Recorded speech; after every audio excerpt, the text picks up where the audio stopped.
गुप्त काल की भूमि एवं राजस्व व्यवस्था। गुप्त युग में सिद्धांतः भूमि पर सम्राट का स्वामित्व माना जाता था। राजकीय भूमि के अतिरिक्त ऐसी भूमि भी थी जिन पर कृषकों का निजी स्वामित्व होता था। मंदिरों और ब्राह्मणों को जो भूमि दान में दी जाती थी उसे अग्रहार कहा जाता था। इस प्रकार दान में दी गई भूमि सभी करों से मुक्त होती थी और इसके ऊपर इसके धारकों का पूर्ण स्वामित्व होता था। किंतु ऐसे भूमिदानों का एकमात्र उद्देश्य शैक्षणिक और धार्मिक होता था। धार्मिक अनुदानों को सम्राट ग्रहीता के आचरण से अप्रसन्न होकर समाप्त कर सकता था तथा उन्हें दूसरे योग्य व्यक्तियों को दे भी सकता था। गुप्त राजाओं ने भूमि के विकास की ओर विशेष ध्यान दिया था। भूमि कर संग्रह करने के लिए ध्रुवाधिकरण तथा भूमि आलेखों को सुरक्षित रखने के लिए महाक्षपटलिक और कार्णिक नामक पदाधिकारी थे। न्यायाधिकरण नामक पदाधिकारी भूमि संबंधी विवादों का निपटारा करते थे। सिंचाई की व्यवस्था भी थी।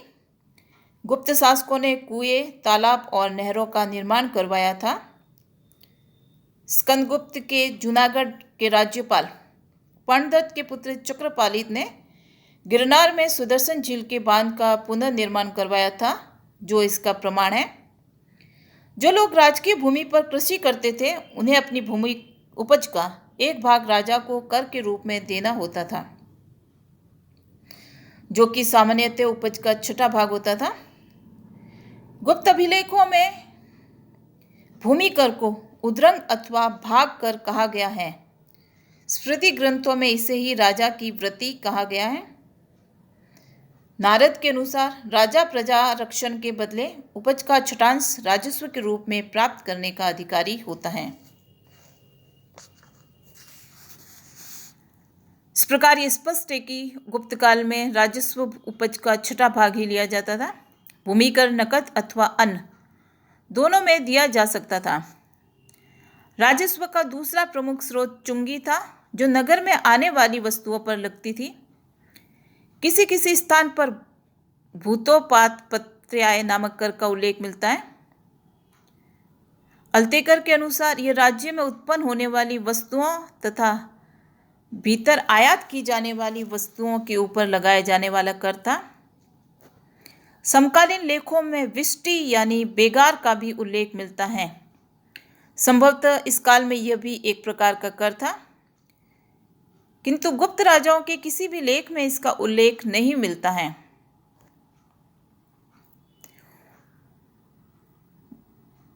वात्स्यायन के लेख से पता चलता है कि गांव में किसान स्त्रियों को मुखिया के रूप घर में विविध काम जैसे अनाज रखना, घर की सफाई, खेतों पर काम करना आदि करने होते थे।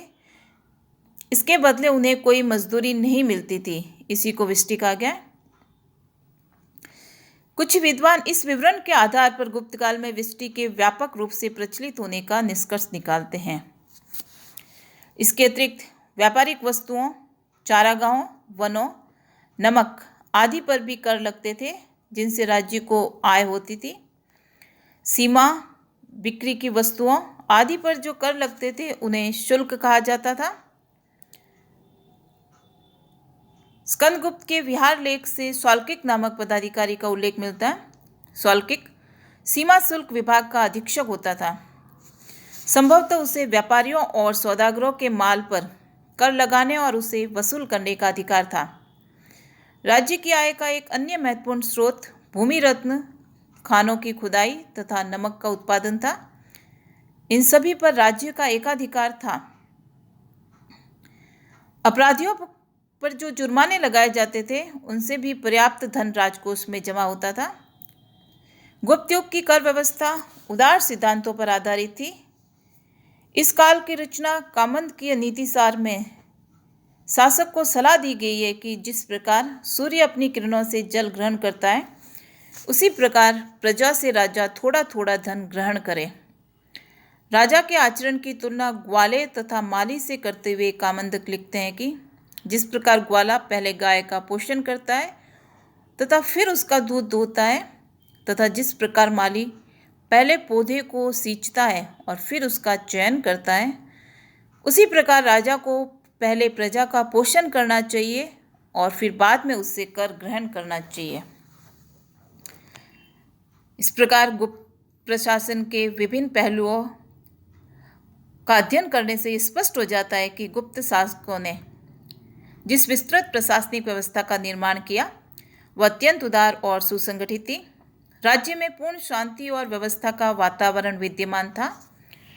तभी फायान जैसे विदेशी को भी इस संबंध में किसी प्रकार की शिकायत का अवसर नहीं मिल सका। गुप्तचरों तथा पुलिस अधिकारियों के आचरण से प्रजा को कोई कष्ट नहीं था। गुप्त नरेशों ने मौर्य प्रशासन के अनेक कड़े नियमों को उदार और जनहितकारी बना दिया था। गुप्त काल में ही प्रथम बार नगरों तथा ग्रामों में स्थानीय शासन का विकास किया गया और ग्राम सभाओं को वास्तविक अधिकार दिए गए। इस लोकोपकारी प्रशासन का परिणाम राज्य की समृद्धि के रूप में प्रकट हुआ और भौतिक समृद्धि के साथ ही नैतिक उत्थान भी हुआ।